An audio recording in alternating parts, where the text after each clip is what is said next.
లక్ష్యమును జీవమును ఆధారము నీ వాక్యము నా త్రోవకు.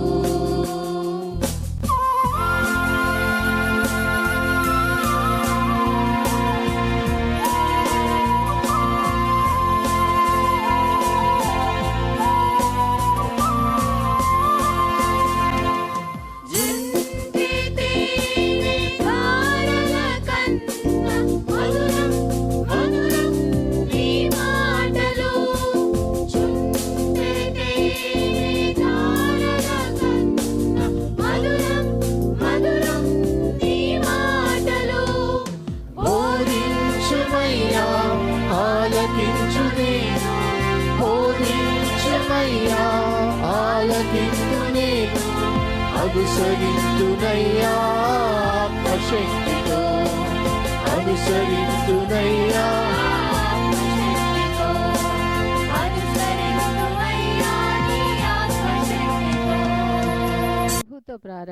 ప్రభుతో ప్రారంభం అనే ఆధ్యాత్మిక అనుదిన ప్రార్థనా కార్యక్రమానికి ప్రేమతో మిమ్మల్ని ఆహ్వానిస్తూ ఉన్నాం.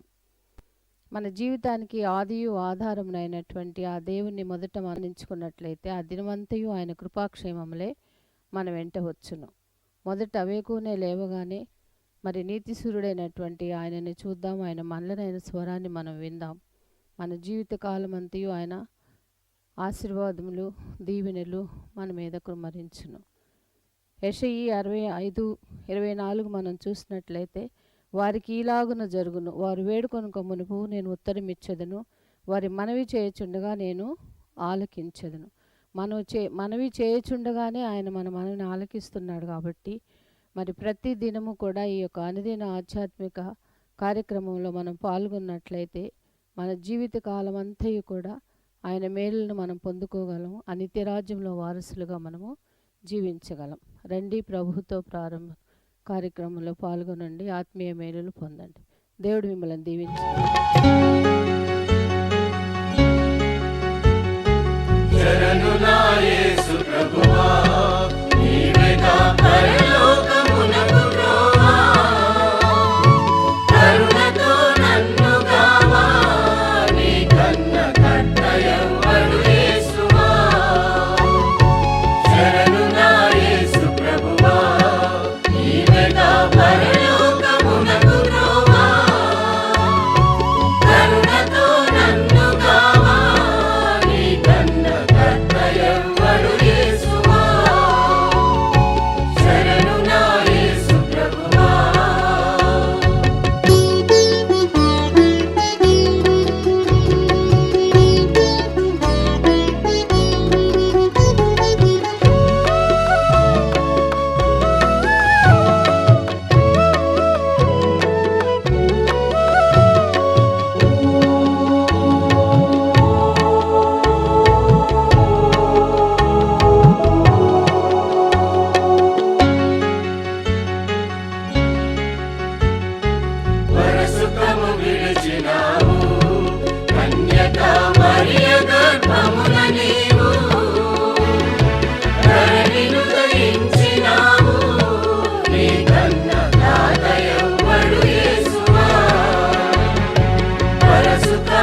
క్రీస్తునందు ప్రియమైన దేవుని సంగమా, మరొక నూతన దినమును దేవుడు మనకు అనుగ్రహించాడు.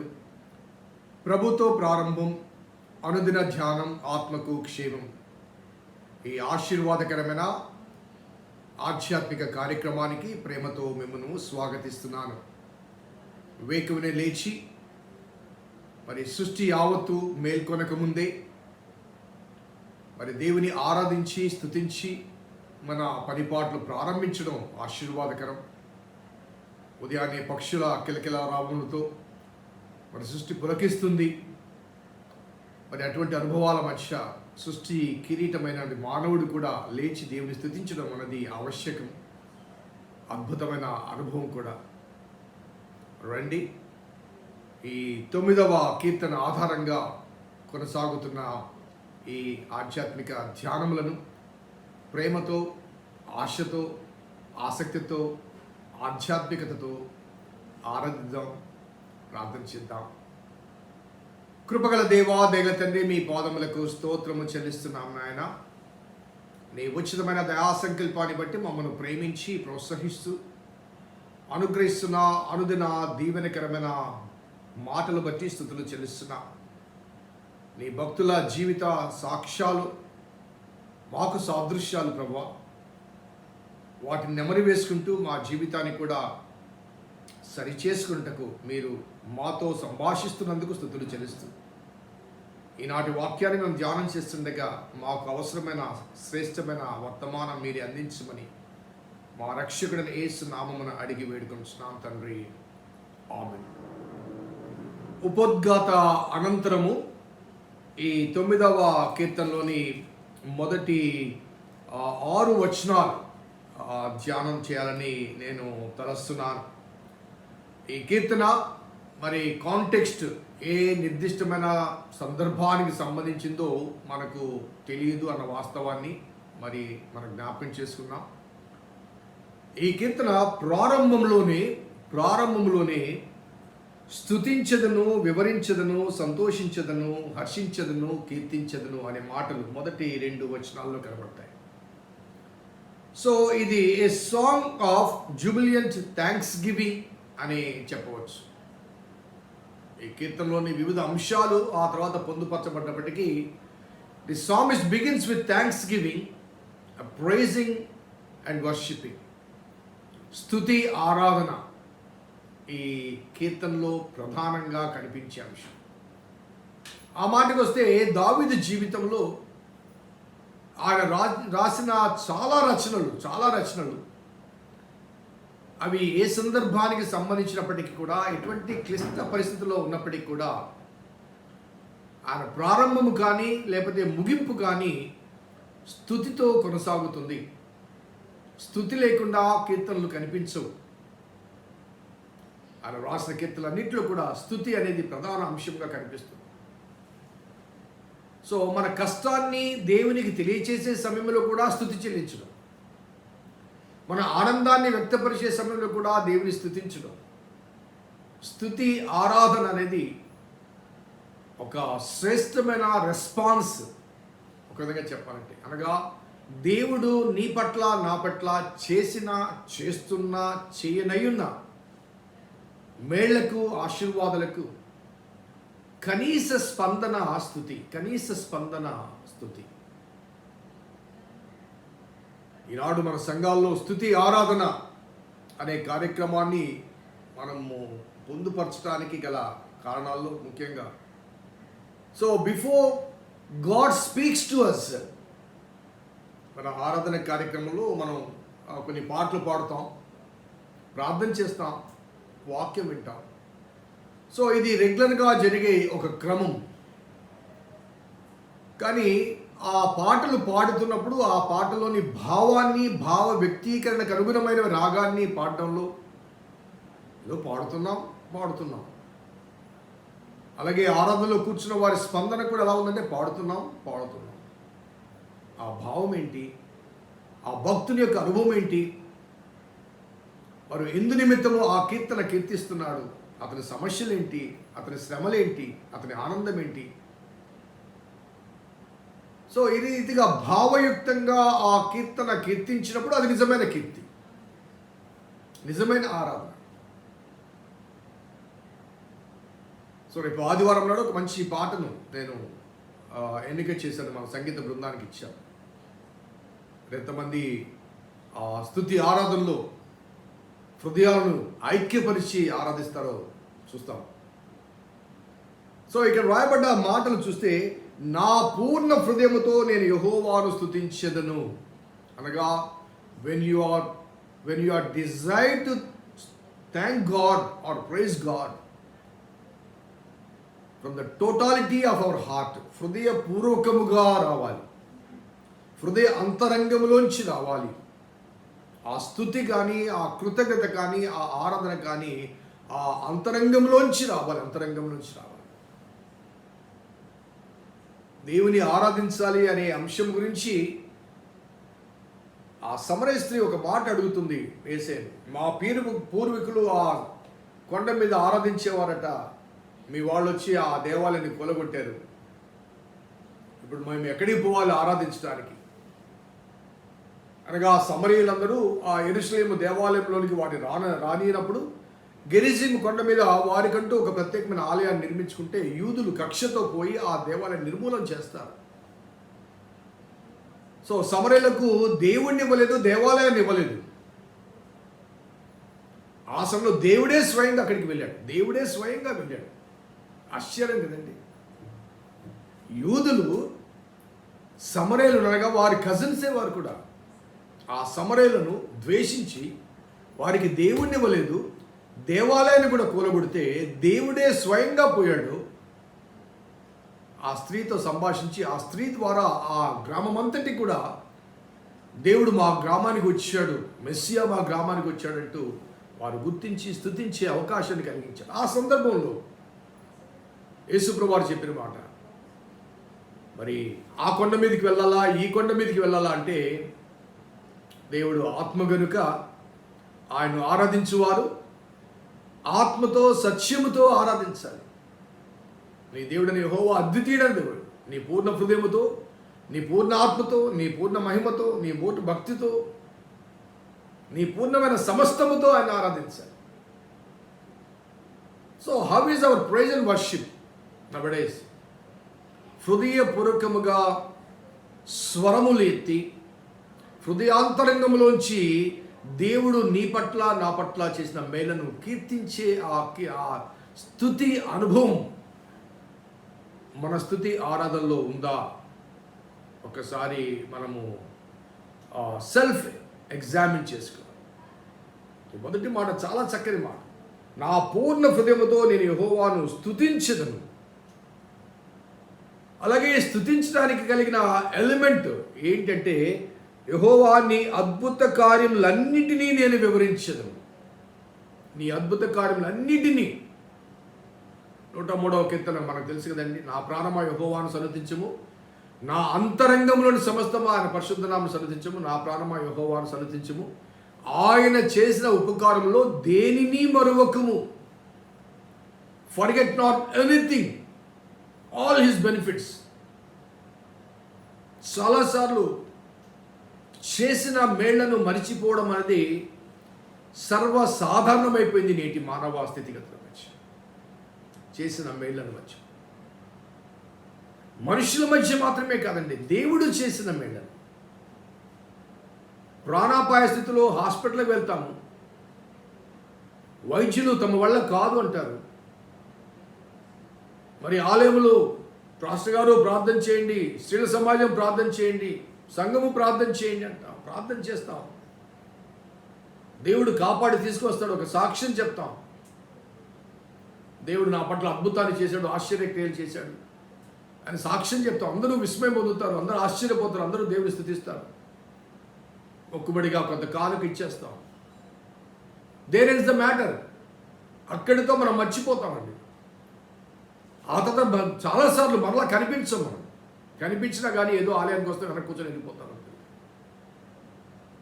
సో దేవుడు నీ జీవితంలో when he renewed your life, reinstated the stability in your health, నీ ఆరోగ్యంలో ఒక స్థిరత్వాన్ని అనుగ్రహించి, ఆరోగ్యాన్ని అనుగ్రహించి నీ ఆయుష్ని పొడిగించినప్పుడు, ఆ పొడిగించిన ఆయుష్ దేవుని మహిమపరచడానికి, కీర్తించడానికి ఉపయోగించకపోతే దేవునికి ఆనందమా, అవమానమా? ఒకసారి ఆలోచించండి. After receiving the blessings and benefits, ఉద్యోగం వచ్చింది, ప్రార్థించాం, ఉద్యోగం వచ్చింది. ఆ ఉద్యోగం వచ్చిందన్న ఆనందంలో సంబరాలు చేసుకుంటాం, కృతజ్ఞత కూడికలు పెట్టుకుంటాం. ఆ తర్వాత ఆ ఉద్యోగ బిజీలో పడిపోయి మాట్లాడితే బిజీ అయిపోయారండి, ఆదివారం నాడు ఒక్కరోజు సెలవు దొరుకుతుంది, ఇంటి కార్యక్రమాలు జరిగించుకోవాలి, బట్టలు ఉతుక్కోవాలి, అది చేసుకోవాలి, ఇది చేసుకోవాలి. ఈనాడు చాలామంది మన ఆలయంలో చాలామంది వారి ఎక్స్క్యూజెస్ అంటే డొమెస్టిక్ ఎక్స్క్యూజెసే. చాలా అనగా దైవ సేవకునిగా నాకే బాధేస్తుంది అంటే మరి నన్ను నియమించిన నా దేవునికి ఎంత గాయపరుస్తుంటాం ఒకసారి ఆలోచించండి. God is never an alternative. Please note this. God is never an alternative. ఏ పని లేకపోతే ఖాళీగా ఉంటే వస్తాం, లేకపోతే లేదని కాదు. God is an absolute. నీ జననానికి, నీ ఉనికికి, నీ జీవితానికి, నీ జీతానికి, సమస్తానికి ఆయనే ఆధారం. ఆయన ఒక్క క్షణము కన్ను మూసుకుంటే, నిన్ను చూడకుండా, నిన్ను దృష్టించకుండా ఒక్క క్షణం మూసుకుంటే, నీ శరీరంలో, నీ జీవితంలో, నీ కుటుంబంలో, నీ ఆర్థిక స్థితిగతుల మధ్య ఏమైనా అసమానతలు కలిగితే, ఇబ్బందులు కలిగితే, ఆయనను దర్శించకపోతే, కాపాడకపోతే, can you save your self? So దేవుడిని పక్కన పెట్టి నాకు సమయం ఉన్నప్పుడే వస్తారంటే ఆయన కూడా అంటాడు, సరే నాకు ఇష్టం ఉంటేనే వచ్చి నిన్ను కాపాడుతాను, లేకపోతే వదిలేస్తానంటే can we sustain our life? So don't make God as a substitute అండి. Sole owner of your life is the sole owner of our life.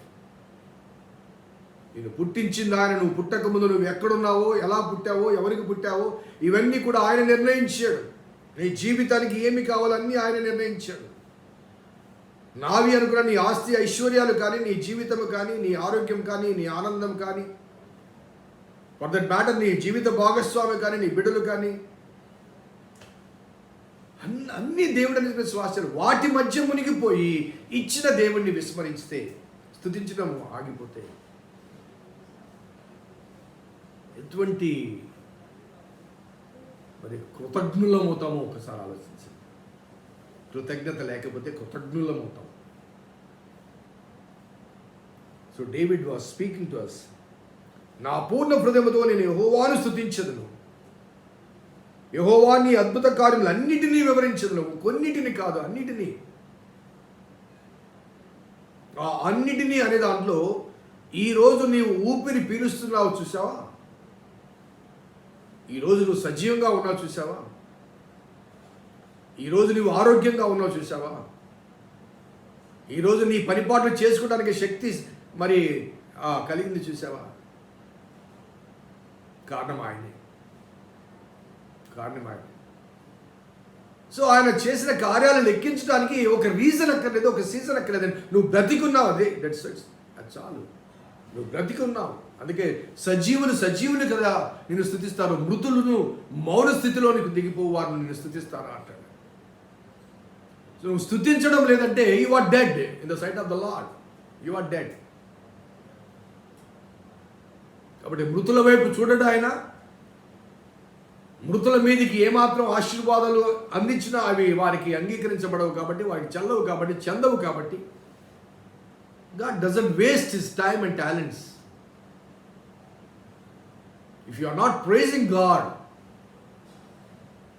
that means you are dead in the sight of the Lord. సజీవులే కదా నిన్ను స్తుతించెదరు, మృతులను మౌన స్థితిలోనికి పోవారును నిన్ను స్తుతించరు. నా ప్రాణమా యెహోవాను స్తుతించు. Let's begin to praise God in all aspects of our life, in all times, in all seasons. ఈ వాక్య భాగాన్ని రేపు కూడా నేను కంటిన్యూ చేస్తాను. But to begin, David begins with a beautiful exhortation, a beautiful invitation speaking to our own self, మనతో మాట్లాడుతున్నాడండి. ఆయన కాలంలో ఆయన ఉన్నాడు, మన కాలంలో మనం ఉన్నాము. దానికి కారణం ఆయనే, ఆ దేవుడే. కాబట్టి ఆ దేవుని స్తుతించాలి. ఎలా స్తుతించాలంటే పూర్ణ హృదయముతో దేవుని స్తుతించాలి. పెదవులతో మాత్రమే కాదు, వల్లె వేసిన మాటలు మాత్రమే కాదు, కంఠోపాఠంగా పాడే పాటలు కాదండి. ప్రతి పాటలోని ప్రతి మాట, ఆ మాటలోని భావం, ఆ భావం వెనుక ఉన్న అనుభవం నెమరు వేసుకుంటూ హృదయపూర్వకంగా మరి మెస్మరైజ్డ్ అయి, అనగా లీనమైపోయి విలీనమైపోయి దేవుని స్తుతించగలిగితే ఆ స్తుతుల మీద సింహాసనాసన దేవుడు నిమిషం కూడా అక్కడ ఉండడు, వచ్చి నీ ఎదురుగా ఉంటాడు, నీలో ఉంటాడు. If you are truly praising God out of your heart, from the bottom of your heart, in the very heart he will come and dwell. నీ హృదయపూర్వకంగా దేవుని ఆరాధిస్తే ఆ హృదయంలో ఆయన ప్రవేశించి ఆయన నివసిస్తాడు. అప్పుడు నీ త్రోవలన్నీ సరళమవుతాయి, నీ ఆటంకాలు అవరోధాలు దూరపరచబడతాయి. That's a promise from God. Let's pray. కృపగల దేవాదేవుల తండ్రి, మీ పాదములకు స్తోత్రము చెల్లిస్తున్నాం నాయన. నీ ఉచితమైన దయా సంకల్పాన్ని బట్టి మమ్మల్ని ప్రేమించి స్తుతించి ఆరాధించే అవకాశం అనుగ్రహించిన స్తుతులు చెల్లిస్తున్నాం. స్తుతించడం యొక్క ఆవశ్యకతను మరొకసారి మాకు గుర్తు చేసిన దేవా మీకు స్తుతులు చెల్లిస్తూ సమస్త ఘనత మహిమా ప్రభావం మీకే ఆరోపిస్తూ మా రక్షకుడు మా విమోచకుడు సజీవుడైన యేసు నామమున అడిగి వేడుకొంచున్నాం తండ్రి. ఆమేన్. తండ్రి కుమార పరిశుద్ధాత్మ త్రియేక దేవుని దీవెన వాక్యాభిలాషులకు వాక్యం వింటున్న బిడ్డలకు సదాతో గాక. ఆమేన్. God bless you. దేవుడు దీవించుగాక.